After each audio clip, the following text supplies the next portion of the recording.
Hi, everyone, and welcome to the AwardsWatch podcast. I'm your host, Erik Anderson, the editor-in-chief of AwardsWatch. This is episode 303, and this is our Telluride preview. And we have a very full house today, and it's the full house that will be in the house on the road to Telluride, as everybody on this podcast will be a part of the AwardsWatch team, either as an editor, contributor, writer, or other, as Christina is, but definitely on our team. So let's run through the roster really quick. We have Ryan McQuade, executive editor. Call me Uncle Jessie because it's a full house. There we go. Waiting for that. Sophia Ciminello, associate editor. You guys, I am just so happy to be here today. She chickened out. She chickened out because she said to me 2 days ago that she would say, "You got it, dude," and then she didn't do it. I had an impression of a very important person that will be at the festival the entire time, and I think that's better than going with your No, joke. no. It's just a betrayal from the start of the festival. Really. We'll have to figure that out later. And also, Mark Johnson, contributor to AwardsWatch. Hello, everybody. And Jorge Tenreiro, for the first time on this podcast, but certainly a existing contributor to AwardsWatch. Hi, Jorge. Hi, everyone. Probably the first one voted out of the house, but that's okay. Well, I accept my fate. No, it's either Mark or me. Yeah, I mean that seems almost like inevitable. Yeah, but yeah. So we'll be texting you on the side, Jorge. It's either Miami Vice or me. And then, as mentioned earlier, the lovely, the amazing Christina Birro, Pop Culture Confidential. Hello, I'm like the kind Aunt Gladys, coming in to live here with them. Jeez. Somebody get her a bowl of water. I'll take care of you. Do not step over the sound, otherwise we'll be fine. I already have my alarm set for 2:16, and I am ready for this challenge. Is the alarm set for tickets? Oh, no. Yes, thankfully, we don't have to fight for tickets in the same way that we had to at the Cannes Film Festival, which is really just quite a scramble. And I'm glad that we won't be doing that. But with that, I wanted to do a really quick roundtable with everyone and ask them how long they've been coming to Telluride and just kind of what the festival experience has been for each of us. Sophia, kick that off for us. Yeah, so this will be my third time going to Telluride. This is definitely one of my favorite film festivals, if not my favorite. My first Telluride, though, was a strike year. So it was a very unique experience. Actors were absent from the parties and most of the Q&As. There were some exceptions, of course, but it was an amazing experience still.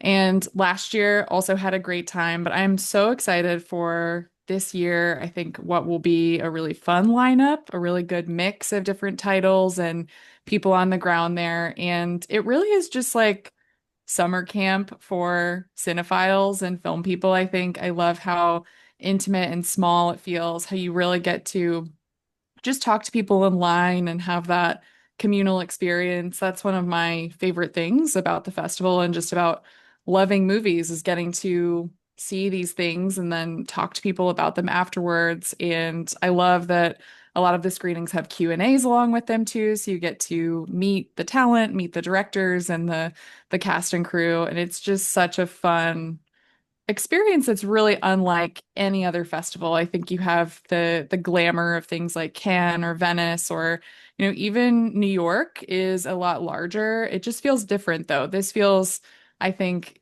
it's just the coolest experience. So I'm very excited to go back. Cool. And Ryan, what's this for you? This is number 4, getting closer to the 5 Timers Club. That'll be next year. The first year I went was 4 years ago. Erik was nice enough to let one of us go along with him, and then it's blossomed to 2, and now it's 6 of us all in the same area. And with Christina it was 4, and now it's 6. So we're we're really like, like in Contagion where it's like the R naught and it just like goes from 1 to 2 to 4 to 8, we're spreading across We the Telluride. multiply. Exactly. I love Telluride. I think it's such a great festival. It's obviously one of the kickoff festivals for the year. While Venice is going on, we get this one, and it, like Sophia kind of said, it feels very small, but it's also the moments feel so big, and you could be walking down the street and run into a famous actor or or a well-known writer. And that's the other thing too, outside of seeing these great world premieres and not so great world premieres sometimes, we also get a chance to see one another. This is one of the 2 times I get to see Mark, one of the 2 times a year I get to see Jorge.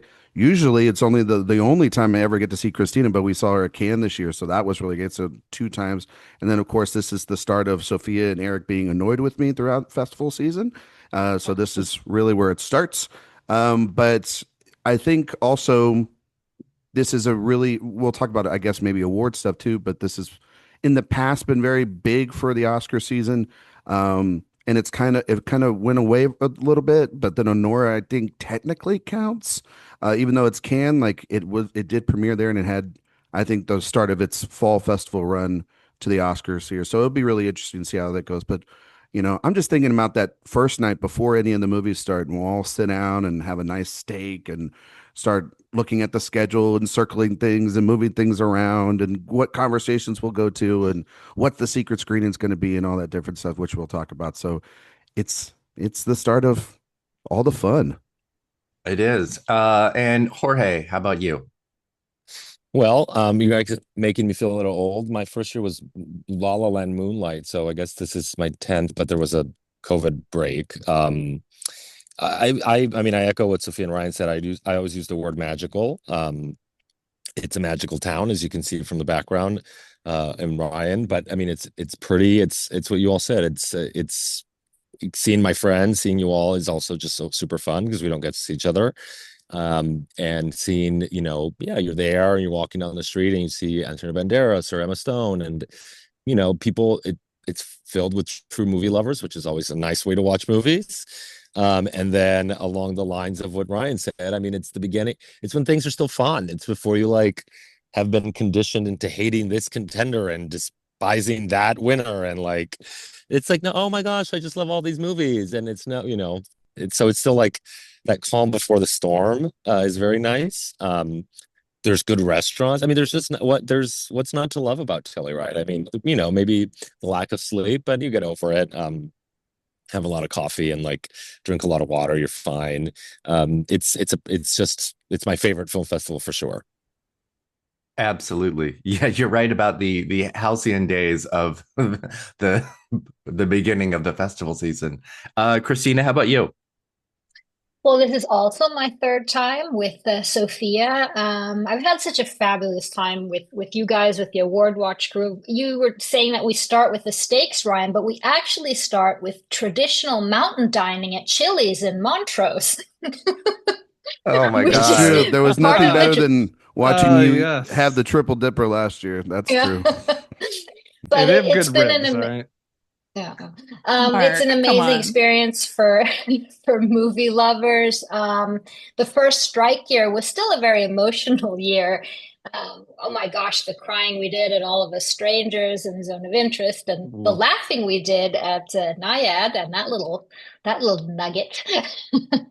And last year, of course, Nickel Boys, and it's absolutely an experience. If you're a film lover, this is the festival where I personally feel that you really can just sort of sink down and get those movies in you before the rest of the crazy season starts. So it's amazing. Yeah. And Mark, you're also like Jorge, have a very long tenure here. What's been your Yeah. past? Yeah, so my first year was 2015, the spotlight year. So this will be my 9th Telluride. I missed only 2020 because of the pandemic. And then, of course, 2022, I had a stroke. So I didn't get to go that year. But this will be my 9th. And man, what can I say that you guys haven't already said? You guys nailed almost every wonderful aspect of the festival. Cool. Moving on. Fine. No, the food, the weather, how intimate and beautiful the backdrop and the setting is. The opportunity to talk to movie stars, directors, crew members, and of course, the best part of all of it is getting to hang out with all my movie nerd friends and getting to. I've many times learned from you guys and other folks that I go with.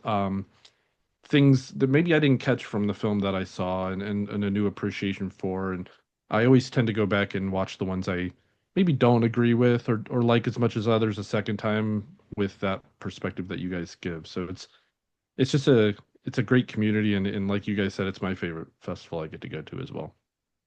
Yeah, it's definitely my favorite as well. This will be my seventh, I guess, including the COVID year. So yeah, my first was The Power of the Dog was the thing that I remembered the most from that first year, and they had just come from 2019.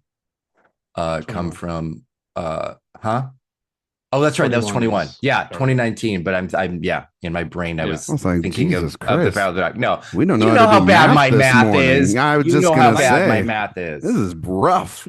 It is. 2019 is Parasite though. That's a Is good- Parasite. Yeah. That's right. Yeah. That was actually Marriage great, Story. and sort of to the point of how intimate this festival is, because even the parties are, they're really small. These aren't like giant parties with 500 people. They're really small and intimate. And yeah, like the Parasite party was just a dance party, and everything about it was so fresh and new for them. They just did not really know what their award season was going to be like. And I love the intimacy of it. I love that the informality of it. Everyone's there just kind of in jeans and t-shirts. It's not a fashion moment. There's no red carpets. There's no paparazzi. Sometimes there'll be some freaky little kids trying to, take pictures of Dakota Johnson or Jamie Dornan, outside of open Mark, air he parties. just called you a freaky little kid. Yeah, basically. Yeah. Oh, that's right. Mark Johnson and Dakota. That's right. Mark and I have had a lot of very funny Dakota. yes, you and I have had a lot of funny just moments at parties and the brunch of, getting Oh, pictures and, Yeah. playing wingman and whatnot. Mark's a scaredy cat when it comes to some of that stuff. So It's he's like, kind of adorable. have you met Mark? That's kind of how we. Yes, but then, Fair. yeah. But it's that good. girl, Happy there to was a do it, though, girl, Mark. there was a girl who was about to like climb the hedges to like attack Jamie Dornan. So I'm kind of with Mark. Like I remember that, like I was like, I'm about to witness like a physical assault, and like she was stopped at the last minute by the publicist who just like tackled her. Oh yeah, It's I was hilarious. at that focus party, and that little group was outside, and then they just, because it's so kind of informal, they just like walked into the party because there wasn't really much. You can do that. You can really do that at those parties. That And might this- happen again at the I'm gonna same say party this year. Yeah, I'm Sophia's telling right. you, Like this watch year out. feels like there's going to be a ton of like need security. Yeah.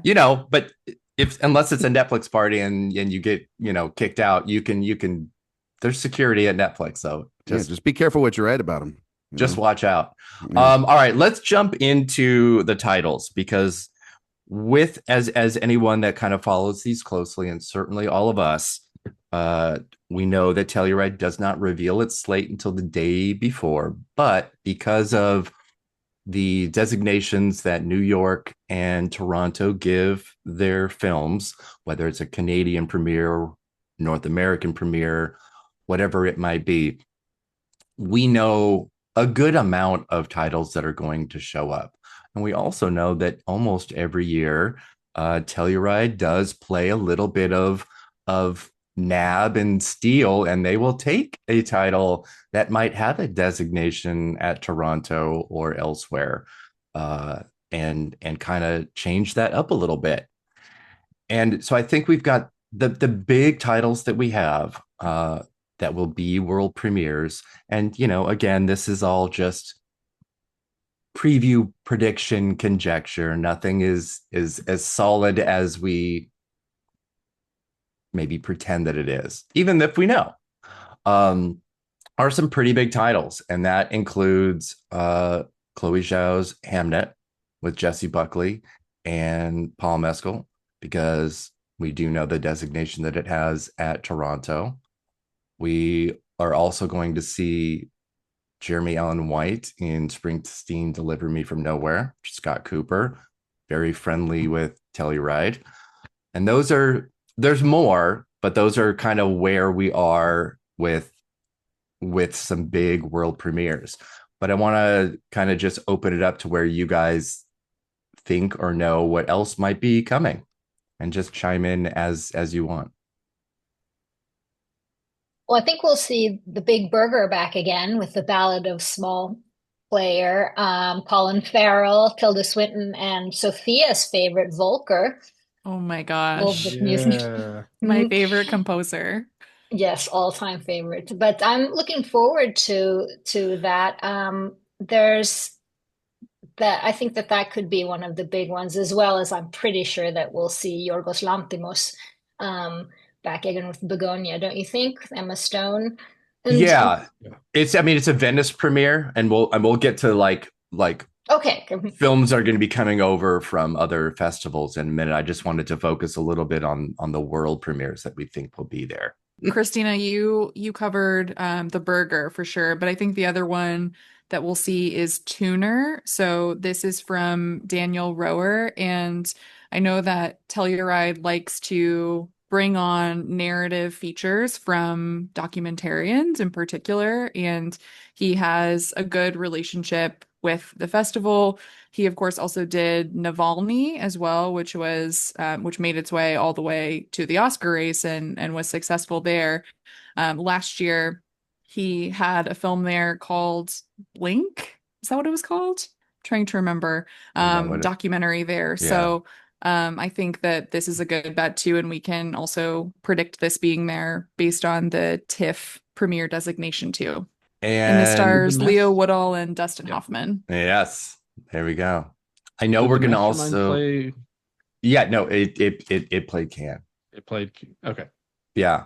I think one funny thing here is that while we just mentioned Hamnet, which is based on Mackie O'Farrell's nonfiction book on the life of William Shakespeare and his wife and their son.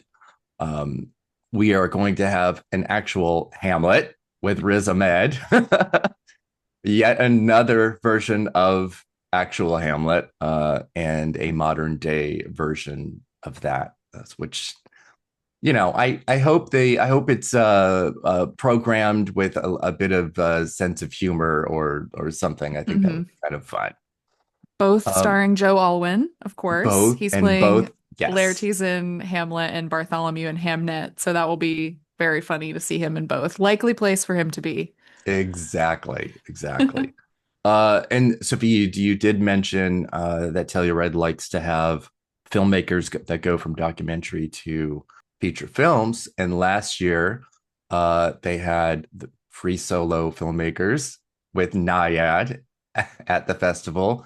And this year, that was 2 years ago. That's what I meant 2 years ago. Yeah, See, there we go. time doesn't and math, anything. Folks. It's going to catch up to him. To me. Yeah. That doesn't mean anything to me. But this year they are going to have Lost in the Jungle, and I'm curious. I'm curious to see how this goes for them as filmmakers, because I think Naiad was met with a certain amount of derision. What's this one about, Erik? Is it about the Taj Mahal as well? It is not about the Taj Mahal. No. Okay. Like the pyramids? It's about siblings who are stranded in the Colombian rainforest. Oh, so similar material. That's how I felt during Naiad. It's a little bit like what, Romancing Alive? the Stone. I don't think it's gonna be like Romancing the Stone. That's the one. Yeah. Well, that is the one. There you go. That's the one. But that would be amazing. But we did sort of see people surviving 40 days after a deadly plane crash pretty recently. So Yeah. I don't know. We'll see. We'll see. Yeah.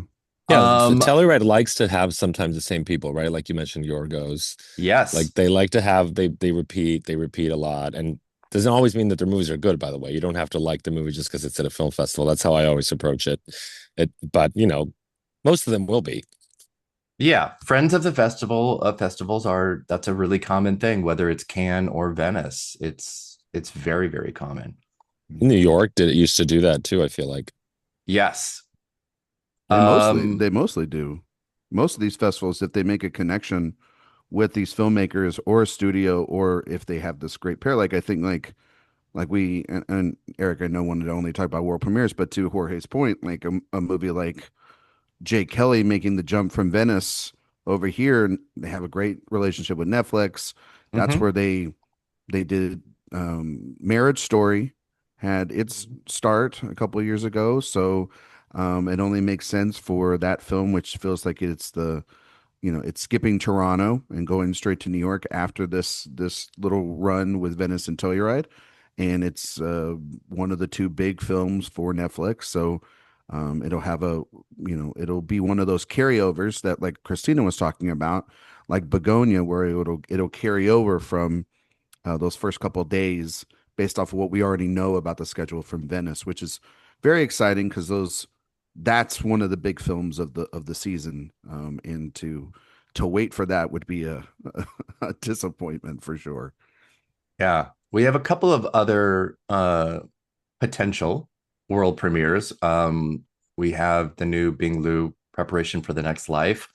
Really, really excited about that. I think he's an incredible filmmaker. And this has the backing of both Plan B and Pastel again. That is a really powerful combination, and really, really looking forward to that. But the one that sort of peaked itself out, maybe intentionally or unintentionally this week, and I'm not saying it's going to happen, but don't do this to me. Something happened. Don't do this to me. So A24's Letterboxd has lists of their films, and they put together a coming soon list, and it's organized in order of what we know are the release dates of some of their films, but it included two films that didn't have release dates yet, including one that hasn't shown up anywhere and we've been wondering about a lot, and that's Mother Mary. The thing about it is that it's placed before The Smashing Machine, which comes out like October 3rd. Premieres at Venice. And that premieres at Venice. Mm-hmm. So for Mother Mary to be a world premiere at the beginning of September with really no marketing, we have one picture from it, would mean it would have to be a really quick turnaround between that and its release, and then making Telluride its only showing. But A24 also does drop things at Telluride and then release them in the following year. We've seen a lot of films do that. Tuesday, for example, Janet Planet. So I think there is a potential for Mother Mary from David Lowery with Anne Hathaway and Michaela Cole to be a world premiere at Telluride. Can I make a comment on this one? Because I have a prediction that this is going to be the press tour of the season whenever they have their press tour. The talk between Anne Hathaway and Michaela Cole about the intensity of the filming and breakdowns on set and whatever's happening in there. I think this is going to be so entertaining. So bring it on. Yeah. Anne Hathaway for the medallion. Oh my God. I would love that. I would love because that's definitely going to happen for The Devil Wears Prada 2 next summer. So Anne Hathaway can get like the biggest movie ever. Yeah, she can if we don't already have seen it underway. Yeah. Exactly. It's going to be intense. I mean, Erik, we did float this, at least between you, me, and Sophia. I don't know if we actually got it on the pod. And you were like, I don't know about that. And then you were pointing this out, which is very funny to me. Well, that happened But after that. yeah, The information came later. But to that point, last year when we saw Nora, the person that led the damn Q&A was David Lowery. Now, David Lowery is a master of procrastination and meticulous editing of his films. Like The Green Knight was supposed to premiere at South by Southwest the year of the pandemic in 2020. He then, because the festival got canceled, spent an entire year re-editing the entire film, put an entire new score to the film as well before it released the next year in 21. So if it doesn't show up here, then it's definitely going to be kicked to next year. And then I could potentially see a South by Southwest premiere of that, because also was it the Harry Styles fanfic movie that Anne Hathaway was in was a world premiere at South by Southwest a couple years ago. So she's familiar with that festival. Lowery kind of might think I owe that festival a premiere after not having his film screen there at all, because no film screen there. But he is a massive friend of the fest. I mean, for God's sakes, one of my favorite moments last year, not to brag, was getting out of the screening of Anora and walking up to him just to want to say hi. And then all of a sudden this hand pats me on the back, and it's Alfonso Cuarón. And I'm sitting there literally right before we're seeing everyone's favorite film last year, including Jorge's, Emilia Perez. I'm literally talking to these two directors that I love. And so that's the beauty of Telluride. You never know if you're going to talk to a new stranger that loves films, or you're going to talk to world-class Oscar-winning directors. You just never know how that's going to be. But Lowery in that film, if it premiered there, would be insane. It also kind of feels like a movie that would have multiple places. Like, now, that being said, if it did premiere at, there is a way for actually him to satisfy both audiences.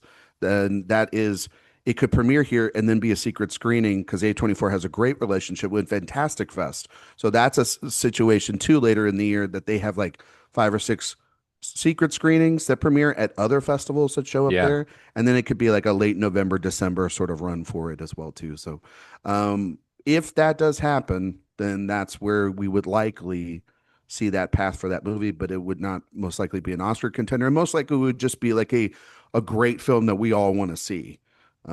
Which I'm dying to see that, because I think David Lowery is one of our great directors that we have working today. Mm-hmm. Yeah, I really hope it's there. This is one of those that feels maybe too good to be true, but I'm hoping that we're right here on this one. Lowery also... Sophia, is this Nosferatu at the Hampton Inn level? Oh my God. Oh, I feel better about this than Nosferatu last year. That was me going like full Swifty conspiracy theory. We were like trying to get the yarn out. We're like, well, what does this mean? And who connects to this fucking thing? I was fully like, this film will premiere in the Herzog because Werner Herzog made a version of Nosferatu. Delusional. It's actually not that far of a stretch when you really think about it. But yeah, I mean, David Lowery, though, like if let's say he had to make last minute changes or was in the editing room for a while on this, Telluride, I think, would be the festival that would be receptive to him just saying, and A24 saying it's ready. We can bring it here, considering like you said, Ryan, he has a really good relationship with the festival. The Old Man and the Gun world premiered at Telluride, so it wouldn't be his first world premiere there. I'm hoping it's real. I love that little letterboxed list nugget, though. I think that's interesting for sure. He could also be Silver Medallion, right? Like that would really fit. He would be a wonderful Silver Medallion. I mean, talk about making these big budget films and making like the only live action Disney movie that's considered like universally great, with Pete's Dragon. And then you're talking about The Green Knight, Ain't Them Body Saints, The Old Man, the Gun, like Sophia said, A Ghost Story. That's a vast collection of very different films, and shows his versatility, I think, as a director. And then you have like this film. Yeah, I think it would be great.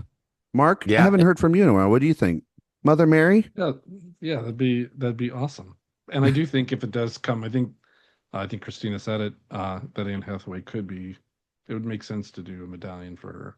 She's at that like point in her career where it makes sense, I think. The Yeah. only thing about that is that she has an Oscar, and I feel like sometimes they're purposely picking people they want to make win an Oscar, like Emma Stone and others. Right. But I mean, I think it makes a lot of sense to have her as the Silver Medallion. And Ryan mentioned like she has a movie coming out next year also, so that would be my vote. But that's my one hesitation. She has The Yeah. Devil Wears Prada come out, the movie Yeah. that will like make $1 billion at the box office. I mean, that movie's gonna be insane. So like, kind of interesting that this is like, it's in the fashion world, right? If I'm not mistaken, this as Yeah, well. it is. So it's like kind of an appetizer Pop before that star.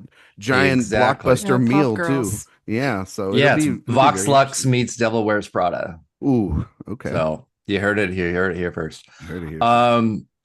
I know we're going to talk about Silver Medallions, but since we were kind of already on that a little bit, I would hesitate to pin it on Anne Hathaway, largely for the reasons that Jorge just mentioned. And instead, in the actress zone, I would go for Rose Byrne or Jessie Buckley, because If I Had Legs, I'd Kick You is going to be at Telluride. It's at every festival after its New York or TIFF designations, and it's a rarity because that debuted at Sundance, and Sundance films at Telluride is not commonplace. But well, didn't they do that last year? It's not. I'm just saying. It's just not common. But yeah, You just have one typically, right, Erik? Like I feel like calling by your name, like one maybe. Yep, exactly. At most, yeah. But can I ask? Am I wrong in that Laura Dern has never gotten a medallion? Oh no. Laura Dern. She also won an Oscar. She has an Oscar. But yeah. She has an Oscar. Okay, that means she's out, because that was just perfect time to talk about Lynch and with Jake. I don't know. True. To me, she seems so. But if anyone for Jay Kelly is going to get a medallion, it doesn't even feel like Clooney would be it. It would Clooney's gotten one. It would be Noah Baumbach, or to kick off his supposed supporting actor run that everybody is assuming with Jay Kelly, it would be Adam Sandler. And that's so who I have. Eric, my vote is Jessie Buckley, just for the record. I want that noted. Mine too, Jorge. I think it's Jessie Buckley. Yeah, Jessie Buckley would be amazing too.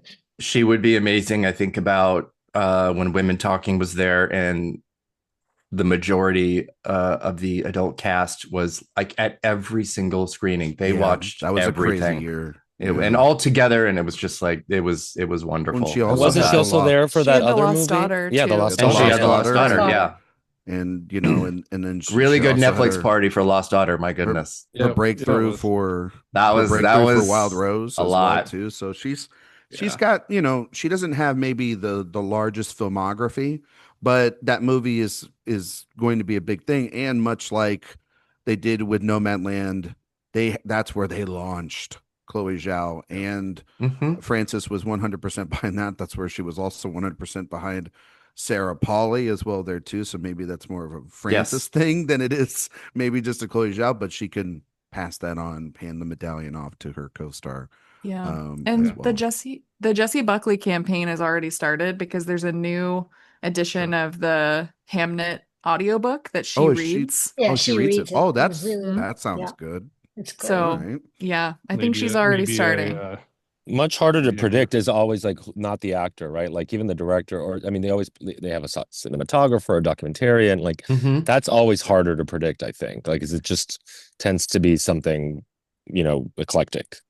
Well, on the director side, there's an incredible potential lineup here. Jafar Panahi is a clear choice. Trier, I think, is a major possibility. And then Richard Linklater, because we'll have Nouvelle Vague there from Cannes. And then I do predict that Blue Moon will also be there. I think that's going to be a Telluride steal.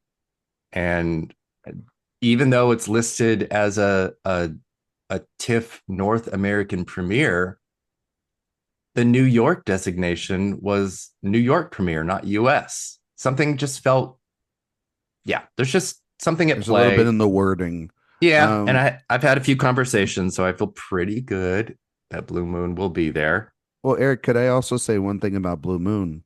Is that if they do not decide to do double Linklater, because Netflix's focus is on maybe somebody like like Noah Baumbach, then because they usually try to at least get one, Netflix does. Yeah. Then I could also see potentially Ethan Hawke getting the medallion, not only because of his collection of great work, as well as also this. I was lucky enough to see Blue Moon already. His incredible performance in this movie, but also because he just a couple of years ago had his a film there that he directed in Wildcat premiere at Telluride as well. So he is very much a friend of the festival and someone that has had a lot of films in and around the mountains of Telluride. And I remember a couple of years ago him just being there with his daughter and loving it and being at all the Q&As and everything. So I could potentially see great conversations with him. You get to talk about Linklater. The Before series is, in its 20 years old. Boyhood just had its anniversary as well too. It's a lot of conversations you could have with him there, and it is, that movie is Sony Pictures Classics, and they love to. They're always great at actor campaigns, and he is one that's. I mean, I don't think he's going to win the Oscar for it, but it's one to kickstart a very, very strong Best Actor field, and having that medallion, for him might be something that they aim for. Mm-hmm. And I do agree with you, Mark, about Sandler. I think there is clearly a focus on him in the marketing to make him a contender. But I would also throw Colin Farrell. And Jeremy Strong. I mean, this is like the third year already. Yeah, he's had Armageddon Time. He had The Apprentice, and then now with Springsteen, which, I mean, if we want to go with people that could get it, I mean, Scott Cooper has I guess 5 or 6 films in his filmography. And did Crazy Heart premiere here at Telluride? Hostiles did. Hostiles did, and I think didn't he direct Public Enemy with Johnny Depp? I think no, that's Michael Mann. Was that Michael Mann? He did Black Mass with Johnny Depp. That's what you're thinking. Maybe that's what I'm thinking. Yeah, I think that's what I'm thinking. The Whitey Bulger film. Sorry. That was a terrible movie. Different than John Dillinger. Right. Yeah. Sophia, you were going to... Oh, sorry. Oh, sorry. Go ahead, Mark. Somebody speak. I think Laura Poitras, I think, is someone who this year is still president and could be absolutely. Yeah, absolutely. Who I feel they'd like to give it to. And then if they want to go Italian again, Rohrwacher was not letting go. I think a director who doesn't do it for me, but Paolo Sorrentino could be someone. That's very much something that could happen. Ugh. Yeah, I hope It's not for me, but it feels like. I was just gonna say I was surprised that when I was looking through potentials for this year that Ethan Hawke didn't have a medallion yet. Yeah. So whenever you think that and you're like, how does this person not have one? They have such a clear relationship with the festival. I think that could be a really good pick. Yeah. I also think Stellan Skarsgård could be a possibility. He has one. Does he have one? 2000. 2000. Okay. Well, I didn't check on him clearly. My one though that this is the Nosferatu for me of this year. I have 2 of them. The first is Bruce Springsteen. I think he could get the special extra medallion. From the streets sometimes of Philadelphia. I could see this absolutely happening if he is there. Like he does not have a medallion. As a political thing, or no, because Jorge is Springsteen. No, the film. I know, but like he's been so politically vocal in the last few months against the administration, and so I was wondering if you thought maybe there was that angle too. And sometimes they don't want political things, but sometimes they don't. But I think like he is he's one of those artists I feel like who. And yes, he already does have an Oscar, but I don't think the medallion would be to launch an Oscar campaign or anything like that. It would just be to recognize someone's great work over the years. And I mean, my ultimate, like the Nosferatu one of this year for me is if Julie somehow got one battle after another and it was PTA, but that's not going to happen. It's just not. I know it's not, but I would love that.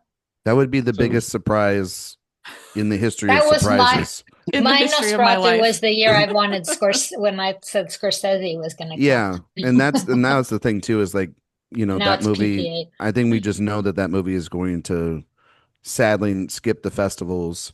It all, Sophia and Christina and Erik and I, we were all kind of thinking that it might have been a Cannes, title, almost like Killers of the Flower Moon a couple of years ago, and it didn't happen. And so, but I mean, yeah, PTA would be a great person to get, and just to have that movie premiere anywhere and build the buzz for that at the beginning of the month, because at the end of the month is when it's going to premiere in theaters. I mean, Jodie Foster is somebody that could easily. She has Vie Privée, the carryover from Cannes. She's got just this. I mean, it's Jodie Foster. Like, she's got this amazing career. It wouldn't be to kickstart an Oscar campaign for her. I don't believe she has one. No, medallions, Mark. Oh. And like, a couple of years ago, they were going to give it to Annette Bening for Naiad, and she wasn't there, but she was clearly the standout. She got it anyway, though, later. Yeah, she got it anywhere. Annette Bening got it later at like a thing in Los Angeles, but still, point being is that like Jodie's had this great little resurgence over the last couple of years. Would just be great conversations. I mean, like, last year it was Thelma Schoonmaker. Jodie Foster already got a medallion. Oh, she did. Oh, okay. Yeah. Never mind. Well, that would have been great, but never mind. Yeah. The year of Silence of the Lambs. Oh, well, shit. Never mind. Well, that was the right move. See, they started an Oscar campaign for her right there. But I think Sophia is kind of dead on with Springsteen, not just from being a political statement. I don't think that's got anything to do with it. I think that movie is going to be a celebration of his life and his music and everything. And they're starting that campaign off with him and Jeremy Allen White, supposedly at this festival, and then they're going to carry over to New York. I kind of have a feeling that when we see this film, there will be a song attached to it. So that I think that would kick off actually an Oscar campaign for him. It's been, I mean, he has kind of a minor, redemption because of the whole designation with The Wrestler, when everyone thought he was going to win for that. He obviously has an Oscar for Streets of Philadelphia back in the 90s, but still, he's had the major box set. He's coming off the world tour. He's got this movie coming out. He's very in depth, and it doesn't have to be political. I mean, he's just a great conversationalist as well, and obviously was a major part to this film in the making of it. I'm not seeing it. I'm not seeing Springsteen as a contender here, because when they do a special medallion, if it's not for an organization, which it largely is versus an individual, but when it's a person, it is really, really film related. And I don't connect Springsteen with film, so I don't. It wouldn't make sense to me. Yeah, we're just trying to have fun. Well, you were along last week with Mother Mary, so where are you getting to stand on anything these days? Listening to your guys' last show, I had this little feeling: what if it's a casting director? Considering the new Oscar, the Oscar, that's interesting, and an Ellen Lewis or I don't know, something that they would fly them out.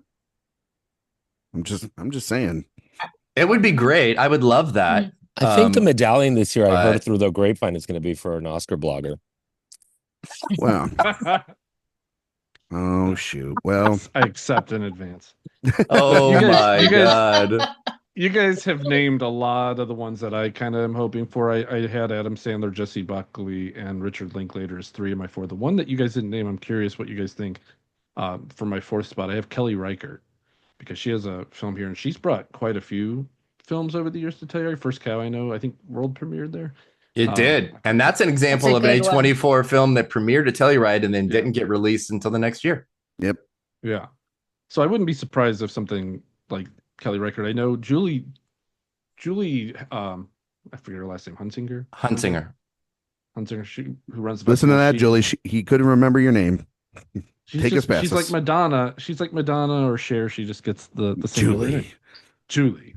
But she's great at programming films directed by women directors and putting them in the spotlight. So I wouldn't be surprised if one of those filmmakers, like Alicia Rohrwacher was a couple of years ago. Actually, on that, Josh O'Connor is going to have 2 films at Telluride, because The History of Sound will be there, which means that Paul Mescal will also have 2 films there.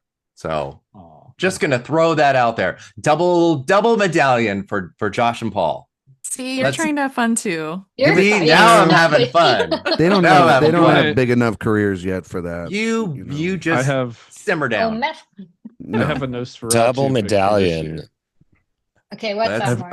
I have a Let's do Nosferatu. it. So if it's not Kelly Reichardt, this is a crazy shot in the dark. Ooh. But I'm gonna bet that she steals a House of Dynamite and Bigelow is your other medallion winner. Whoa, that would be wild. I don't know if that's possible. I can like She's stolen 99. before. I can 99.9% guarantee that's not happening. But yeah. The I know, the but- schedule of Venice. You know she's got to be so upset that she didn't get that film. Like that's Yeah. got to be like For real. I mean, to have her like big miss Bigelow's of the comeback, decade. female directors are Yeah. such a right. big highlight for Julie. I Yes. mean, like yeah. that's why it was shocking when we talked about this before off mic, but the Sound of Falling not going to Telluride was a big question mark out of because it was such a big Cannes title. And I thought that was a film that would easily make the transition over here. I mean, Lynn Ramsey's Die My Love has been dead on arrival, but if that shows up anywhere at this point, it would have to show up here. Has Yeah. Lynn Ramsey received a medallion? Has she? I don't think so. I don't I think don't- so. I don't believe so. So that would be someone to maybe consider as well. But I mean, that movie has been, like Sophia said last week, it has been recut.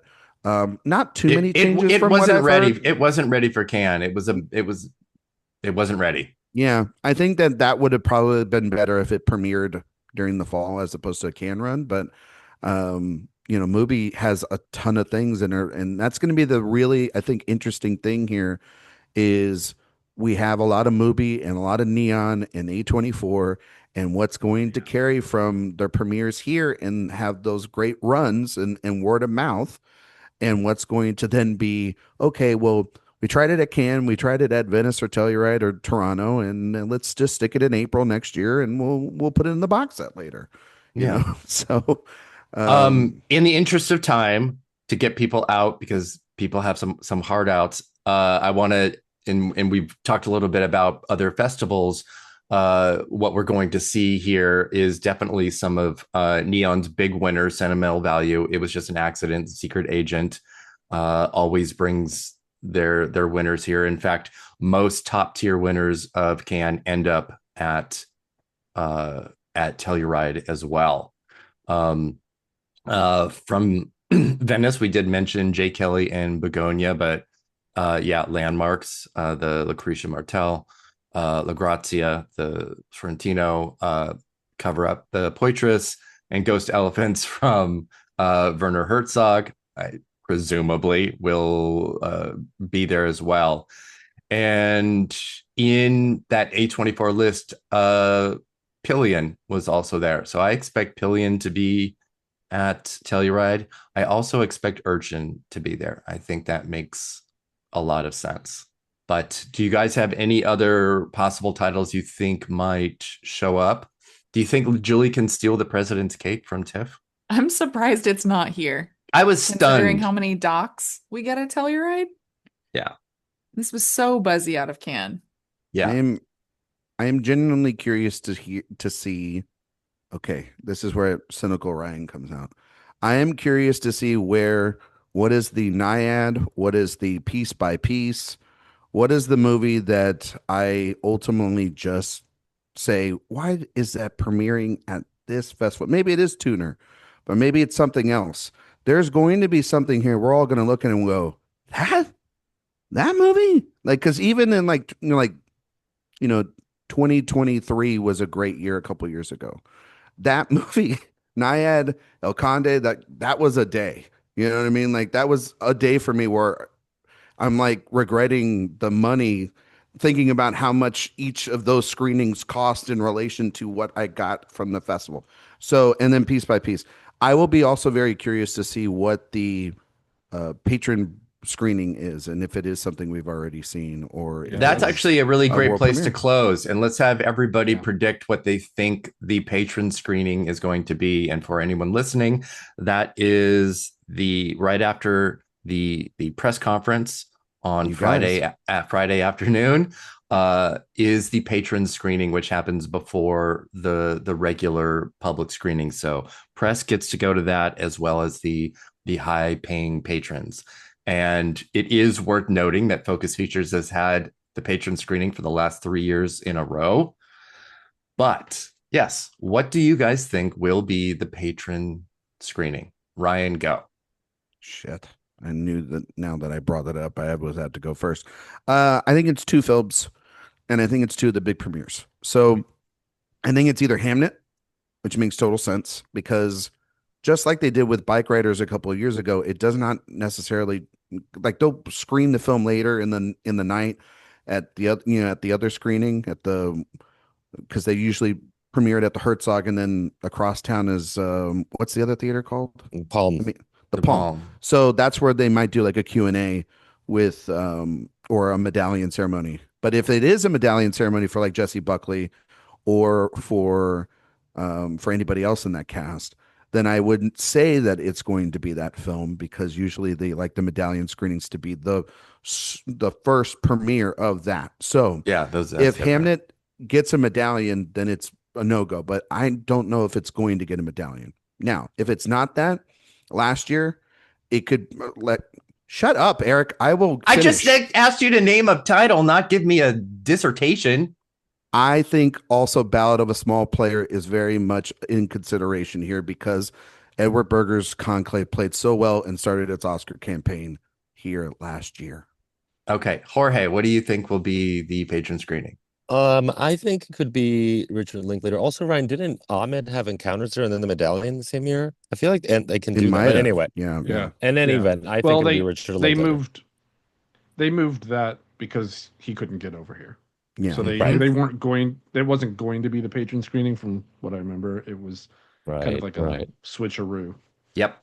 Fair enough. I don't know. I don't know why I think Linklater. I'm very bad at predicting what the special screening is. It's always kind of random.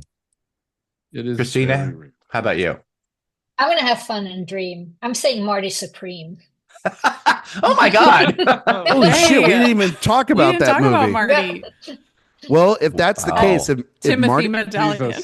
I was going to, no, I mean, Sophia, you're not far off. If they were able to get Marty Supreme to finally premiere at a festival, because I think they've kind of started the rumblings, there might be one. No, that came from Jordan Rummy. Oh, did it come from Rummy? Okay. Well, if that is true, because he's like, flip a coin and see if he's right. If it is true, Timothée Chalamet is honestly the perfect person to get a medallion.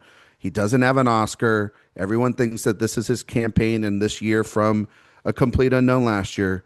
That would make total sense. Christina might be onto something. That would be, that'd be crazy. Yeah. The Gus Van Sant movie, is that anyone talking about that at any festival? Have I missed? I don't think it's going to be here, and I think it is an issue of scheduling and timing. Yeah, it'll be Julie could get all the Skarsgårds in one, or not all of them because there's so many, but they could get Bill, Alexander, and Stellan at the same place at the same time. That is true. That would be wild. In fact, oh God, if Stellan hadn't gotten one, you could give one like to the family, and she would absolutely do that. And then steal both Safdie movies and have the Safdies, and then family. Jeez. Okay. Wow. I'm programming this next. Whatever Christina is on, I want to be on that, because that's amazing. Mark, what's your patron screening prediction? Man, I'll go with the History of Sound.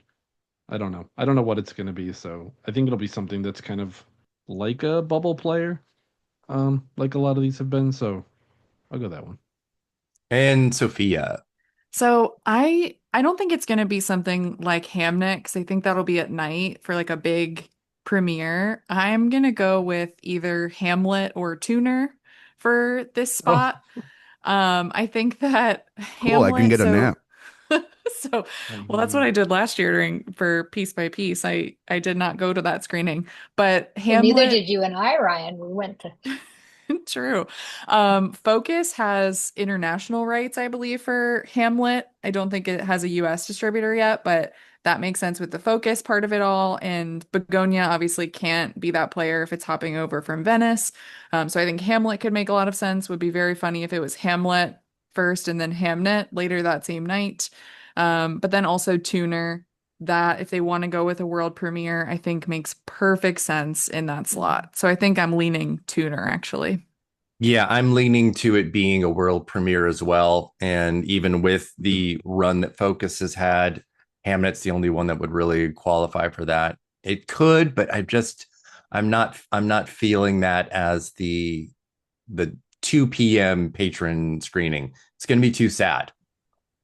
So I'm actually going for Tuner. I think Tuner is so up Julie's alley.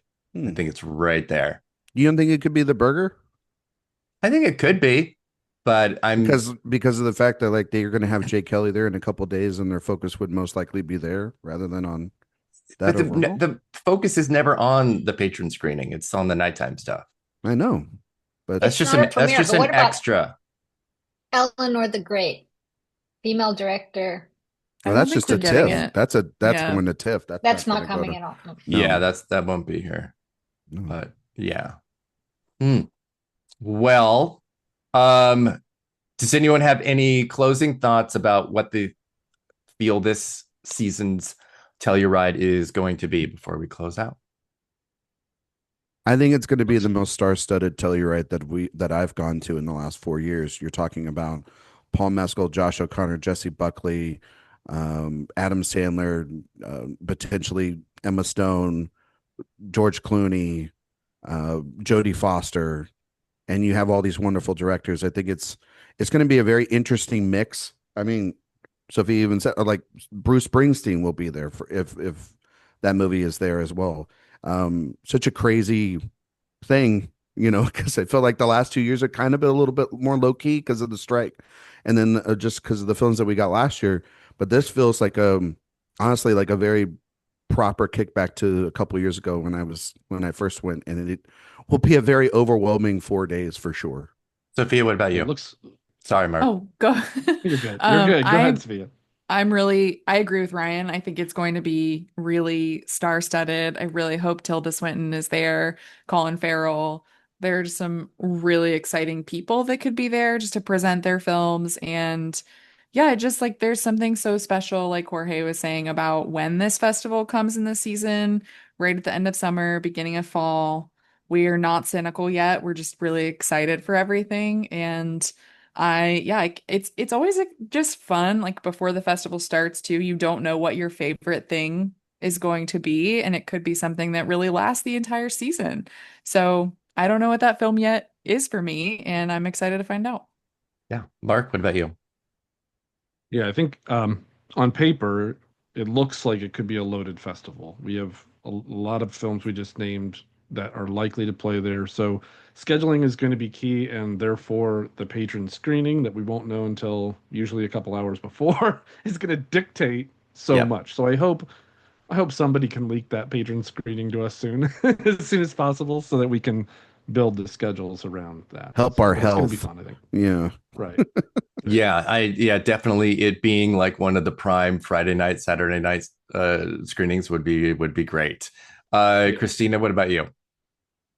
I'm so excited. I'm probably more excited about the titles than I've been the past 2 years, barring that these will be the ones. But Hamnet, it's a book that I just adore. Chloé Zhao, I mean, Mother Mary, if that would be there, and I think that it's going to be amazing. As we were saying at the top of the show, this is a festival for cineasts, and just the talking about them when we get out and the discussions we have both amongst ourselves and with the patrons and everyone in line is just an amazing part of the experience. And I see this group of movies as something that's going to just be so many discussions are going to come out of that.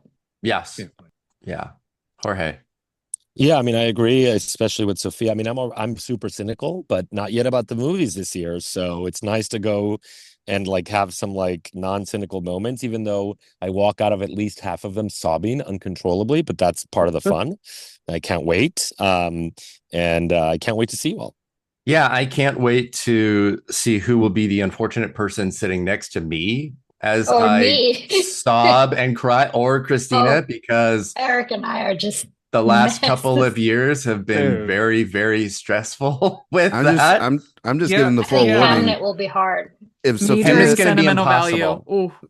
Sophia Yeah. and I will probably be sitting next to each other during Springsteen, and I'm already just been thinking about the fact that I'm going to probably be a mess during that movie, regardless of even if that movie's good or not, just because um just of the connection that you'd have with that material. But yeah, there's potential to see Erik like truly like in the corner fetal position going and crying like he did a couple years ago during All of Us Strangers. Listen. It was like it was a Oh. lot. Hamnet. But Yeah. Hamnet. Yeah, One it's of the Hamnet. It's best- Hamnet. But Hamnet's going to One of- be. one of my favorite experiences I've had at Telluride in the 9, whatever you want to call it, 10 years I've been going, is sitting next to Erik during Saltburn. So like, Oh. while he may be emotional, he can also make a movie 10 times more fun if it Yes. goes a certain direction. So I think the history of sound, perhaps I call the seat next to Erik. I don't know. He's already seen whatever it. the Saltburn. He's already seen it okay. twice, but sure. Yeah, let him go Whatever again. the Saltburn is, whatever the Saltburn of this year is, I call seat next to It's Erik. tuner. All right. Love it. Love it. All right. That was actually a really good roundup of the festival. And I am really, really excited to go and see all of these with everybody and room with all of you. That's going to be really, really fun. Yeah, that'll be really fun. And as we close, let's just run through where everybody can find you and your work. Jorge, let's start with you. Oh, Instagram at Awards Predicts and Twitter at jdonburnham. And Ryan. You can find all my work here at awardswatch.com, Twitter, Instagram, Letterboxd, Blue Sky, at Ryan McQuade 77. If you like podcasts here at Awards Watch, please listen to Director Watch. It's our last episode of the Verhoeven series this week about Benedetta with our own Sophia Ciminello. And then we will also be announcing on the end of that episode our new series. So look forward to hearing that this week later on Thursday. Excellent. And Christina? You can find me on Twitter and Instagram at Christina Birro, and my show is Pop Culture Confidential, wherever you get your podcasts. Mark. Twitter is Mark Likes Movies. I have the Awards Alchemist post on Awards Watch, and I contribute also to the contending, and you can find my expert Oscar predictions at Gold Derby as well. And Sophia. You can find me on Twitter at Sophia_Sim, Blue Sky and Letterboxd at Sophia Sim. You can find my podcast, Oscar Wilde, wherever you listen to podcasts, and more podcast reviews and interviews at Awards Watch. Excellent. And please find everything that I do at Awards Watch, Twitter at awards_watch, and Awards Watch everywhere else. And I think next week we will be back with our thoughts on Spike Lee's newest film, Highest to Lowest, as well as listing our top 5 Spike Lee joints. So get ready for that. And I thank everybody for listening. Goodbye.